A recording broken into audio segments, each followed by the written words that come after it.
You think you know how the world ends? You think the crisis is the $36 trillion U.S. national debt? Or maybe the $317 trillion global debt? You're looking at the wrong number. $317 trillion is a terrifying amount of money. It is 3 times the GDP of the entire planet. It is enough to enslave every man, woman, and child on Earth for generations. But in the grand scheme of the global financial casino, $317 trillion is a rounding error. It is the tip of the iceberg. Beneath the surface, hidden in the shadow banking system, off the balance sheets of the major banks and largely unregulated by governments, lies a monster. A financial black hole so massive that the human mind cannot truly comprehend its scale. 1 quadrillion dollars. That is a 1 followed by 15 zeros. To put that into perspective, if you stacked 1 quadrillion pennies, the tower would reach past the sun, past Jupiter, and out of our solar system. If you spent $1 every single second, it would take you 32 million years to spend $1 quadrillion.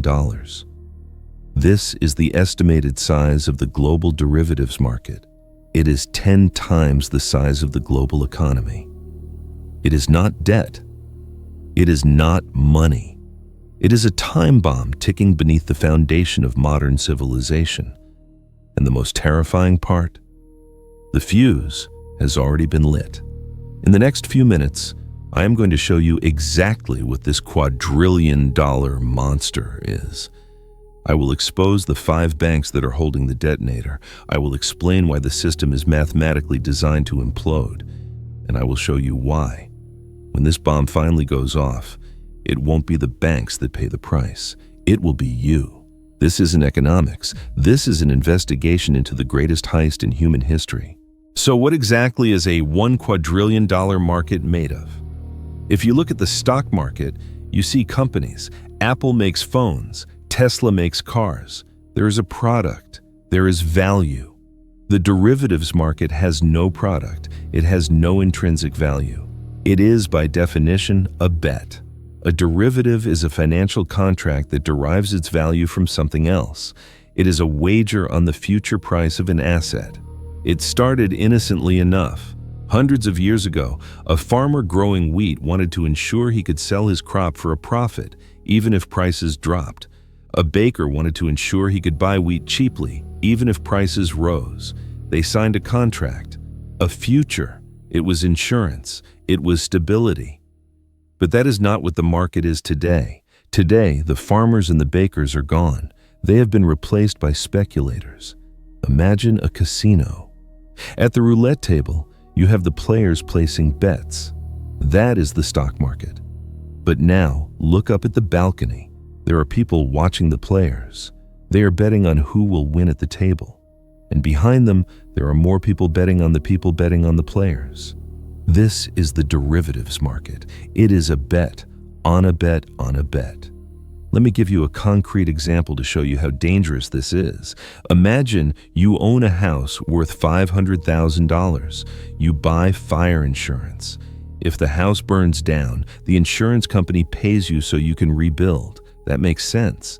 Now, imagine your neighbor, who has 0 financial interest in your house, can also buy fire insurance on your house. In fact, imagine that 1,000 people in your city can all buy fire insurance on your house. If your house burns down, you lose a home, but 1,000 strangers become rich. Suddenly, those 1,000 people have a massive financial incentive to see your house burn. They might even leave a can of gasoline and a box of matches on your front porch. This is exactly what happened in 2008. Banks and hedge funds were buying insurance on mortgages they knew would fail. They were betting on the American homeowner to collapse. And when the collapse happened, they made billions while millions lost their homes. But 2008 was just a tremor. The earthquake hasn't hit yet. The danger isn't just the gambling, it is the leverage. In the derivatives market, you don't need the full amount of money to place the bet. You only need a fraction, sometimes as little as 1%. If you have $1, you can control $100 worth of derivatives. If the market moves in your favor by just 1%, You double your money. You make 100% profit. It is a seductive, intoxicating way to create phantom wealth out of thin air. But leverage cuts both ways. If the market moves against you by just 1%, you don't just lose your $1. You are wiped out. And because these contracts are linked together in a massive web, when one person gets wiped out, they cannot pay the next person, who then cannot pay the next person. It creates a chain reaction, a nuclear fission of bad debt. Warren Buffett, one of the most successful investors in history, called derivatives financial weapons of mass destruction. He warned that they carry dangers that, while latent now, could be lethal. And who is holding these weapons? It's not the day traders. It's not the small investors. It is a cartel of institutions that you know very well. You might think that a market worth $1 quadrillion would be spread out across thousands of banks globally to dilute the risk. You would be wrong. The concentration of risk in the derivatives market is one of the most terrifying statistics in modern finance. According to the Office of the Comptroller of the Currency, just 5 U.S. banks hold over 90% of all derivatives exposure in the United States: J.P. Morgan Chase, Goldman Sachs, Citigroup, Bank of America, Morgan Stanley. These 5 institutions are not just banks. They are massive hedge funds disguised as banks. They take your deposits, your savings, your checking account, your payroll, and they use that capital as collateral to back these trillions of dollars in bets. Take J.P. Morgan Chase, for example. Their exposure to derivatives is routinely cited in the tens of trillions of dollars. That is larger than the GDP of the United States.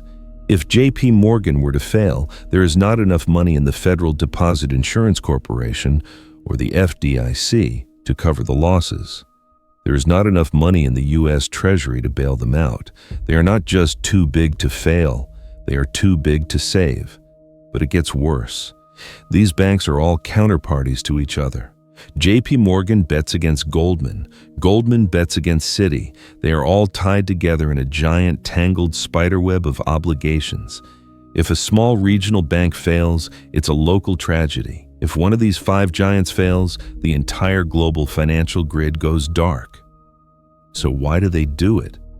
Why do they build a tower of cards that reaches the moon? Because of the phantom yield. In a world where interest rates were kept at near zero for over a decade, banks couldn't make money the old-fashioned way, by lending to businesses and homeowners. So they turned to the casino. They used derivatives to manufacture profits. They created complex products like credit default swaps, interest rate swaps, and currency swaps to extract fees and trading profits. They are picking up pennies in front of a steamroller, and they are doing it with your money. But there is another player in this game: the shadow banks, hedge funds, family offices of the ultra-wealthy, and private equity firms. They operate in the dark, with even less regulation than the big banks. They use derivatives to manipulate prices, to strip assets from companies, and to siphon wealth from the productive economy into their own pockets. Remember the GameStop saga? That was a glimpse into the derivatives market. Hedge funds used short options, a type of derivative, to bet that a company would die. They tried to drive it into bankruptcy to profit. That is the morality of this market. It is often more profitable to destroy a company using derivatives than to build one. The entire system is a zero-sum game. For every winner, there must be a loser. And when the elite play with quadrillions of dollars and they win, they keep the profit. But when they lose, the loss is so catastrophic that they turn to the government and say, "If we go down, we take the entire world with us." This is known as privatized gains, socialized losses. They keep the gold, you keep the bill. And right now, the conditions for the next crash are perfect. The steamroller is speeding up. For 40 years, interest rates went down. This created a bubble in everything: stocks, bonds, real estate, and derivatives. When rates are low, money is cheap and leverage is easy. But the party is over. To fight inflation, central banks have raised interest rates at the fastest pace in history. This is the pin that pops the bubble. Remember, derivatives are bets on the price of other things. Interest rate swaps make up the vast majority of that $1 quadrillion number. These are bets on where interest rates will go. Trillions of dollars were bet on rates staying low forever. Now that rates have spiked, those bets are underwater. We saw a preview of this in the UK in 2022. Pension funds, the boring, safe money meant for retirees, almost collapsed overnight because of derivatives. They used liability-driven investment strategies, which is just a fancy word for using leverage. When rates moved against them, they got a margin call. A margin call is when the casino tells you to put more money on the table immediately, or they take everything. The UK pension funds didn't have the cash. The Bank of England had to step in and print billions of pounds to save them. That was a small crack in the dam. Imagine that happening to JP Morgan or the entire Eurozone banking system. So what does the detonation look like? It won't look like 1929 with people jumping out of windows. It will look like a freeze. Let's play out the scenario. Day 0. A major derivative counterparty fails. Maybe a sovereign wealth fund, maybe a major bank in Europe or Japan. They miss a payment. Hour 1. The algorithms that run Wall Street detect the failure. They instantly try to sell assets to cover positions.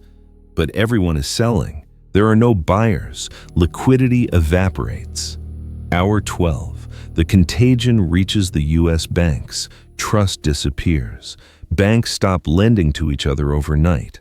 The repo market, the plumbing of the financial system, clogs up.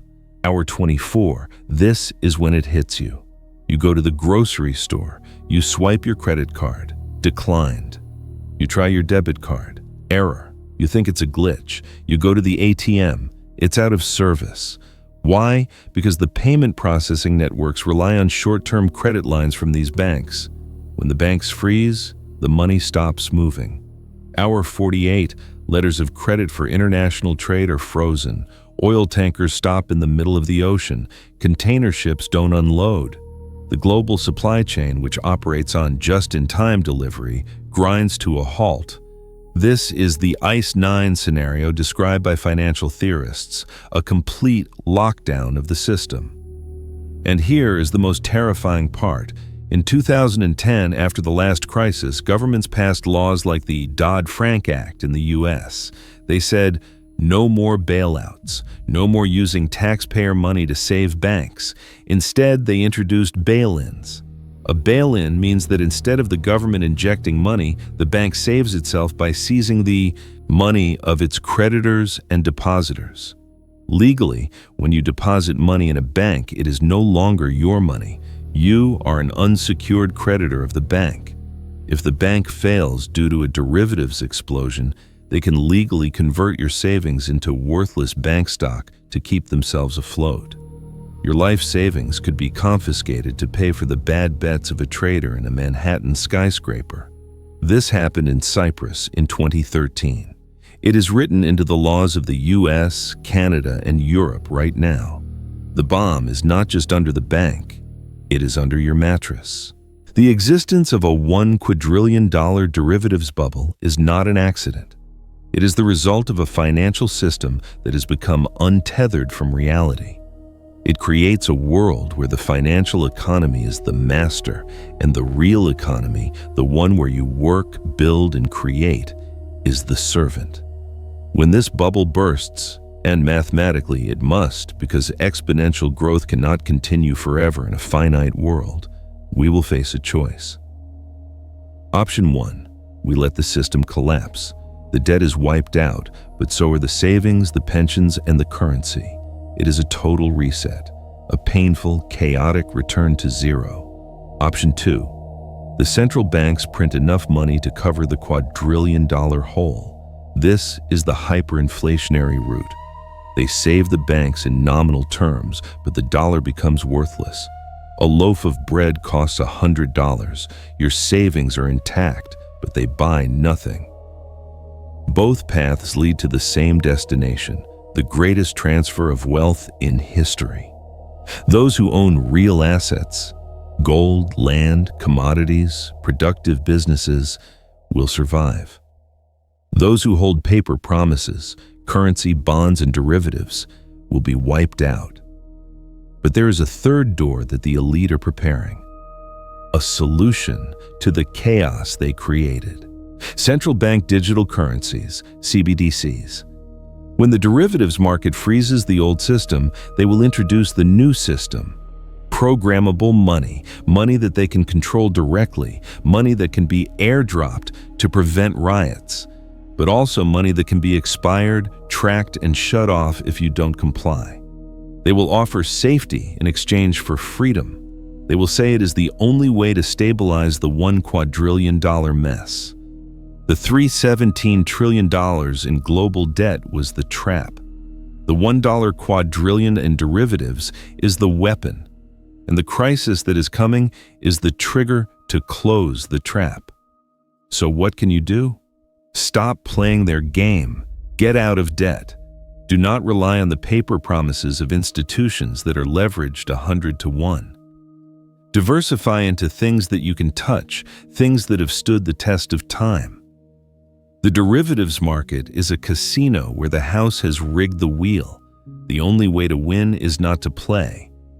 They call this event a black swan, something unpredictable. But when you see a mountain of dynamite and a man holding a match, the explosion is not a surprise. It is an inevitability.